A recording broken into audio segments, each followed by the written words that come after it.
Autoanalizándonos profundamente. Primera parte. Analizando la evolución de la humanidad a través del esoterismo, podemos afirmar que el estado actual de la misma se ha alcanzado gracias a las dos principales leyes de renacimiento y de consecuencia, de causa y efecto.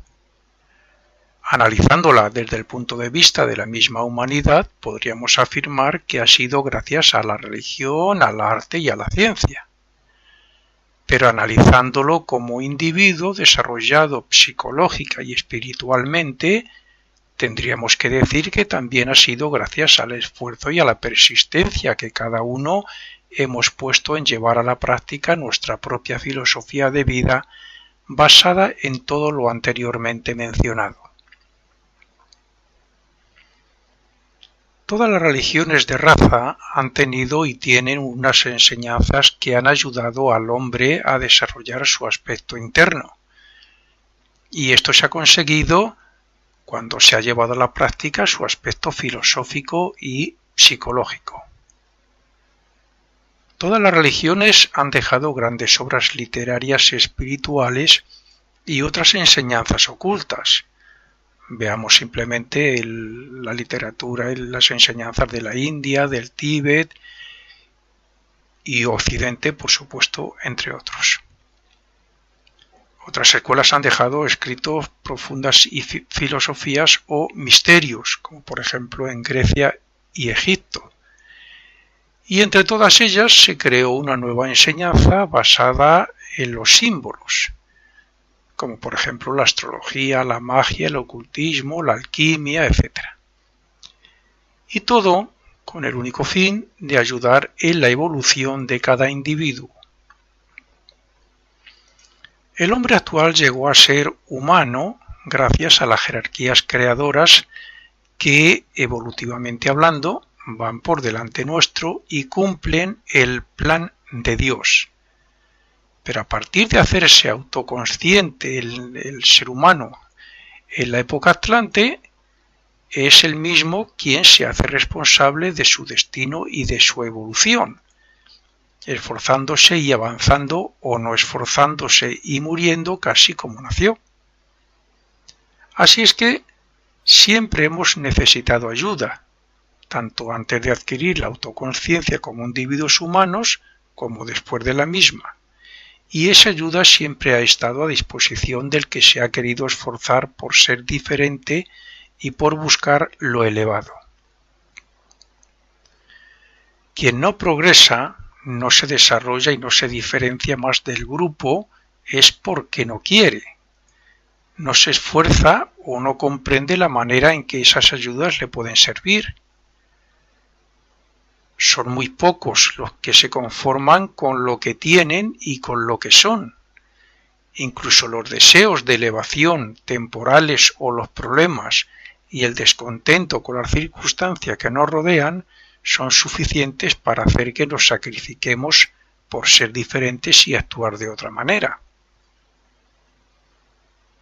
Estamos tan acomodados y satisfechos con lo que somos y tenemos que no queremos esforzarnos en cambiar ni en saber quiénes somos y qué potencial tenemos. Solo el hecho de esforzarnos en saber quiénes somos y el desarrollo individual que podamos alcanzar para hacernos diferentes nos puede facilitar una serie de facultades y poderes que ni siquiera imaginamos. Pero para alcanzar esto, primero hay que comprender lo que somos, las posibilidades y herramientas que tenemos a nuestro alcance y, muy importante, lo que no somos y creemos ser. Por consiguiente, el hombre debe conocerse a sí mismo y para ello también debe autoanalizarse profundamente. Para la mayoría de las personas es difícil admitir y creer que somos autómatas, que no actuamos como un verdadero yo y que tenemos los suficientes medios para comprenderlo y dejar de actuar como lo que no somos. En cada momento actuamos de diferente forma, o sea, como diferentes yoes, según las influencias, circunstancias o impactos externos que nos llegan. Respondemos y nos expresamos en pensamientos, deseos, emociones, palabras y acciones según lo que nos llega, según lo que alcanza a nuestra aura, nuestros sentidos, nuestra conciencia, según lo que sentimos y según las experiencias y lo guardado en la memoria y en el subconsciente. Sin embargo, y aunque creemos que somos nosotros como yoes los que actuamos, pocas veces es así, porque en realidad podríamos decir que las cosas suceden porque somos llevados de un sitio para otro por los hilos de las circunstancias, de los diferentes vehículos, sobre todo el cuerpo de deseos y la mente, y de la escala de valores que cada uno de nosotros tenemos. Comprender esto es dar un primer paso para comenzar a cambiar y a ser diferentes de la mayoría. Está claro, pues, que si no comprendemos que somos autómatas o no queremos admitirlo, poco podremos cambiar y moriremos más o menos con el mismo desarrollo que traíamos al nacer. Queremos ser una individualidad porque nos identificamos con un nombre, por las sensaciones que nos produce el cuerpo físico y por la educación, experiencias y costumbres que hemos adquirido. Pero la realidad es que cada pensamiento, sentimiento, deseo, palabra y acción son manifestados, la mayor parte del día o gran parte del día, sin voluntad ni conciencia, lo que nos viene a decir que son falsos yoes. ¿Y por qué decimos que no actuamos como una individualidad o verdadero yo? Pues porque cada una de estas manifestaciones o expresiones no parten desde un mismo centro psíquico, ni están coordinados por una misma voluntad y conciencia, sino que cada una de ellas surge de manera independiente, dependiendo de las impresiones y circunstancias externas. Estas expresiones automáticas o instintivas pueden tener relación entre ellas en un momento dado, pero también pueden estar cambiando constantemente sin que nosotros lo impidamos. Por ejemplo, la mente pensante, los deseos, las emociones, etc. Porque no hay control ni, por consiguiente, orden ni sistema. Estas expresiones, respuestas automáticas, etc., son pequeñas partes, podríamos decir pequeños yoes, de la personalidad que tiene su ubicación y relación con el cerebro y con la mente, pero que no tienen que ver nada con el ser representado como voluntad y consciencia. Por tanto, y aunque pretendan representar a la individualidad o ser, en realidad no lo son.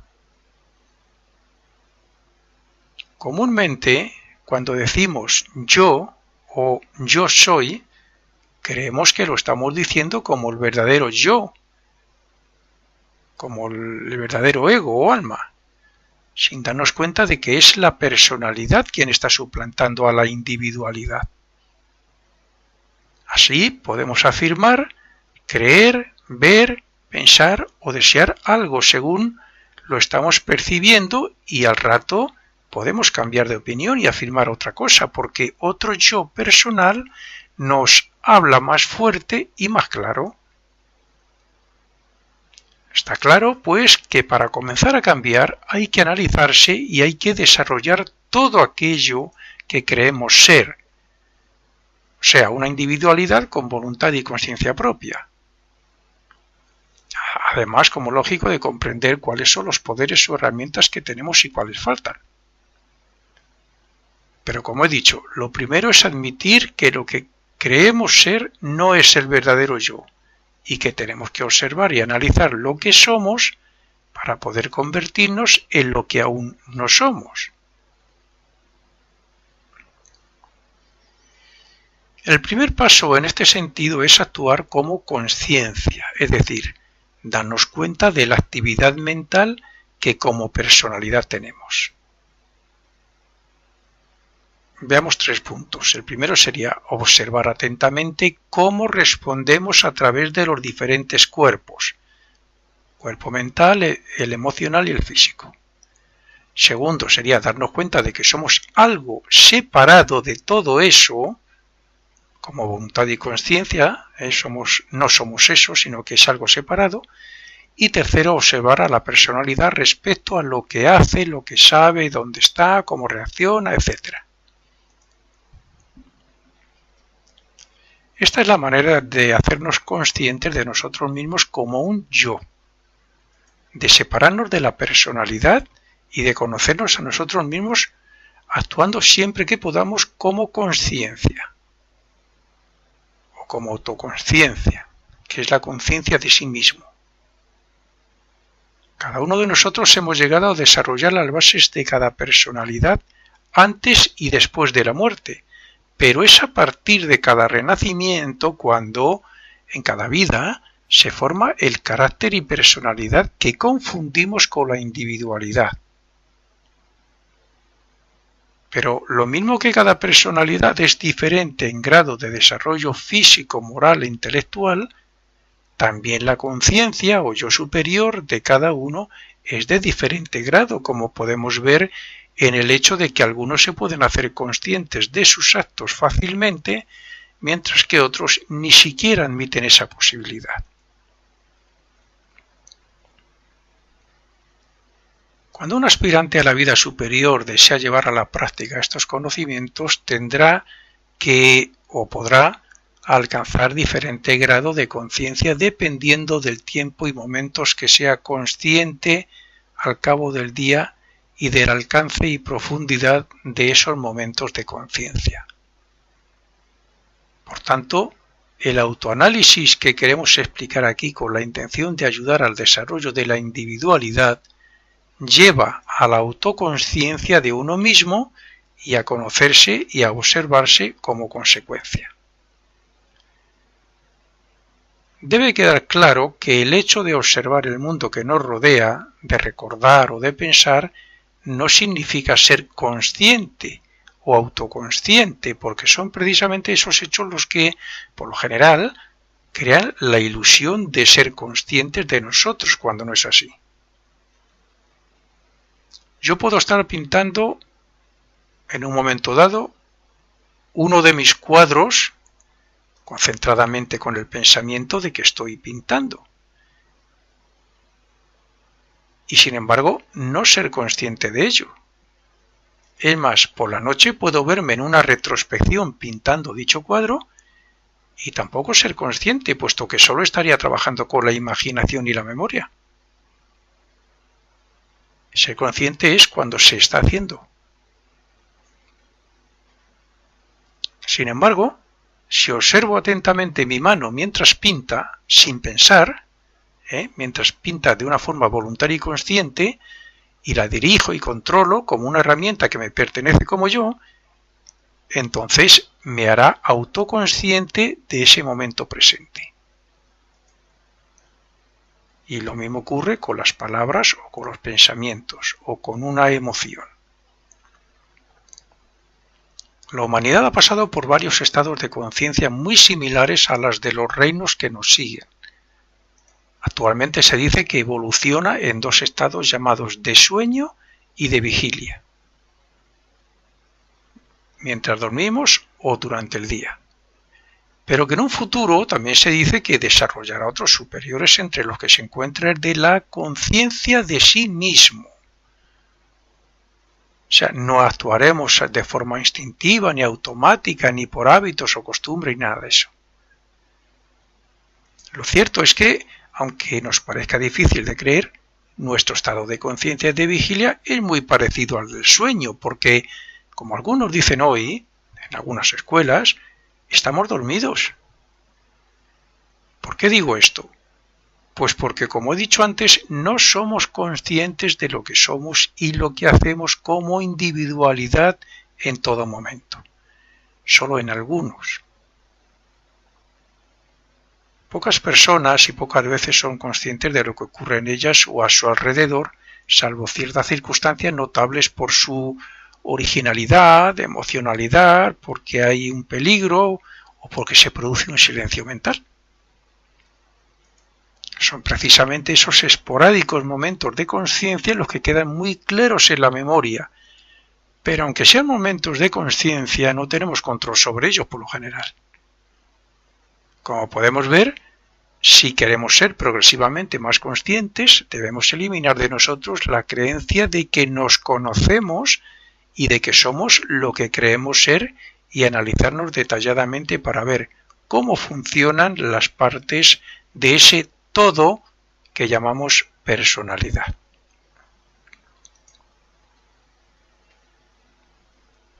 El hombre piensa, siente, tiene un aspecto instintivo interno que, entre otras cosas, mueve el organismo y tiene una función motriz relacionada con el cuerpo físico.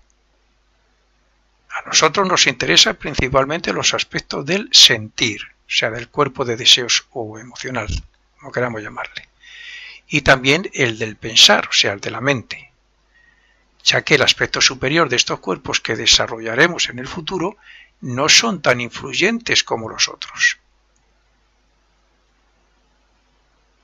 A ver, tengo por costumbre llamar a la mente, llamarla como si fuera un cuerpo, o cuando hablo de los cuerpos la menciono como si fuera un cuerpo. En realidad la mente no es un cuerpo, es el foco que utiliza el ego para estar en contacto con los sentidos, con el cerebro, con el cuerpo físico y con el mundo físico al fin y al cabo. Pero bueno, es una herramienta más. Nuestra manera de utilizar la mente, los procesos mentales, la razón, imaginación, el hecho de comparar, etc., suele estar unida al sentimiento, al deseo o a las emociones. O dicho de otra manera, a vicios, a la alegría, al miedo, al odio, etc., ¿no? Y por eso tienen que ser comprendidas y observadas detenidamente como funciones de sus correspondientes cuerpos que actúan principalmente en el estado de conciencia de vigilia. Dejando a un lado el estado de conciencia de sueño por ser un estado subjetivo y pasivo donde no hay orden ni control voluntario, nos centraremos en el estado de conciencia de vigilia, que es donde actuamos, nos expresamos y creemos ser conscientes. Ya hemos dicho que la humanidad ha pasado por unos estados de conciencia similares a los que están pasando los reinos de la naturaleza que nos siguen. Nuestro anterior estado fue el de sueño con ensueños, el del animal actual, y el anterior a este fue el de sueño, que sería algo así como el de las plantas.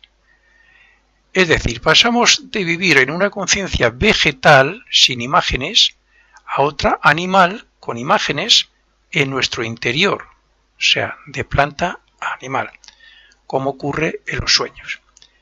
De aquí que se diga que la conciencia evoluciona y tiene grados. Pero desde que adquirimos la mente y percibimos el mundo físico, fuera y no dentro de nosotros, desde entonces creemos que estamos en el estado de conciencia de despierto, como opuesto al de dormido. Y sin embargo no es así, porque nos encontramos más bien en una etapa intermedia entre sueño con ensueños y despierto. Lo mismo que en el pasado percibimos y tomamos conciencia del mundo físico progresivamente hasta llegar al estado de vigilia, también ahora estamos obteniendo el estado de conciencia de despierto progresivamente para que, cuando lo alcancemos, seamos total y perfectamente objetivos. A partir de entonces se desarrollará el superhombre futuro. Por este motivo nos influyen todavía los sueños. Estamos pasando de un estado subjetivo a otro futuro objetivo sobre nuestro ser. Es decir, en el pasado no reconocíamos al yo, sino que nos guiábamos por los muchos yoes que éramos entonces muy dominados por el cuerpo de deseos, y al obtener la mente estamos empezando a tener vislumbres del yo, pero aún nos queda mucho para que suplante a la personalidad, para que nosotros seamos verdaderamente el yo autoconsciente de sí mismo. Ahora distinguimos entre nosotros como personalidad y todo lo demás que nos rodea, pero no estamos lo suficientemente despiertos como para distinguir y actuar como el verdadero yo o individualidad separada de sus cuerpos. De aquí que por tener una conciencia de personalidad, dominada por los prejuicios, impactos, miedos, deseos, sentimientos, pensamientos automáticos, instinto, imaginación, etcétera, etcétera, etcétera, no la del ego. Digamos que estamos semidespiertos. Si estuviéramos despiertos, no nos dejaríamos dominar por todos esos aspectos de la personalidad y seríamos más subjetivos en los asuntos que llevan al desarrollo del alma.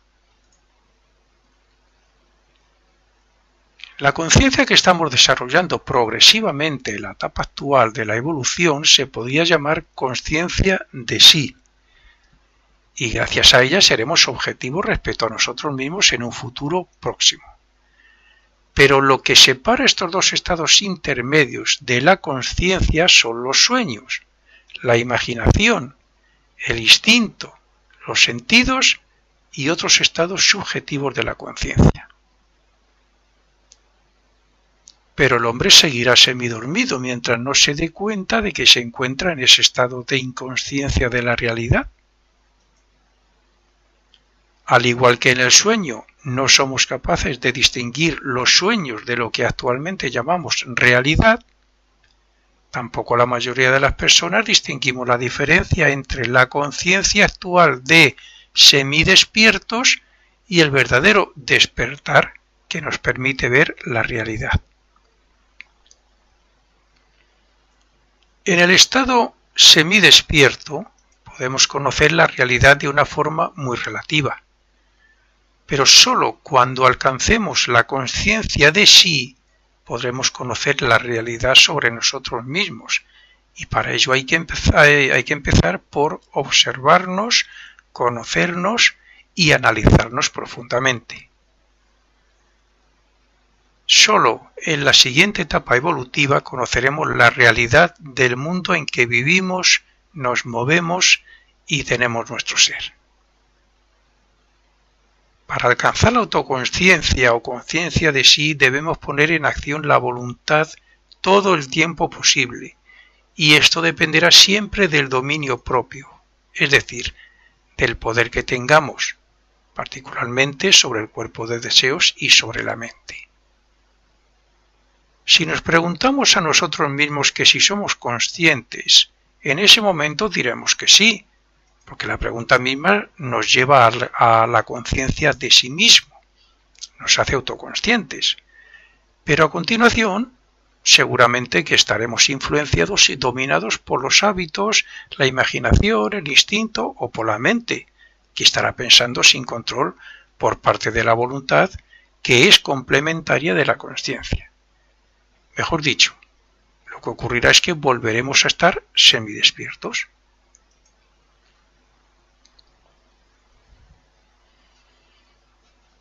El párrafo anterior nos lleva a comentar algo sobre las escuelas.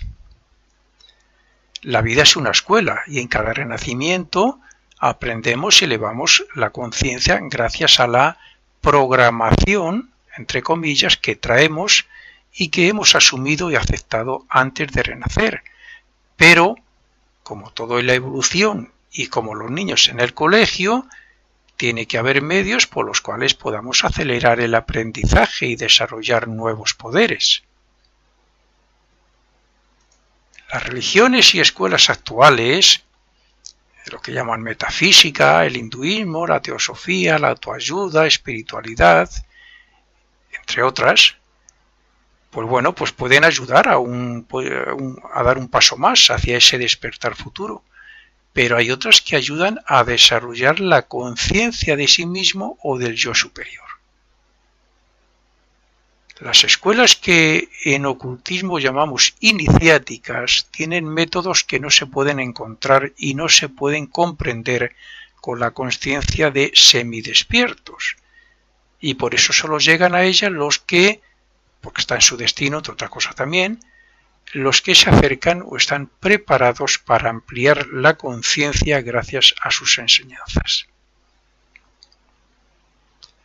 Estas escuelas tienen un método por medio del cual y progresivamente los aspirantes reciben una enseñanza individual que no sirve para todos ni se puede dar públicamente.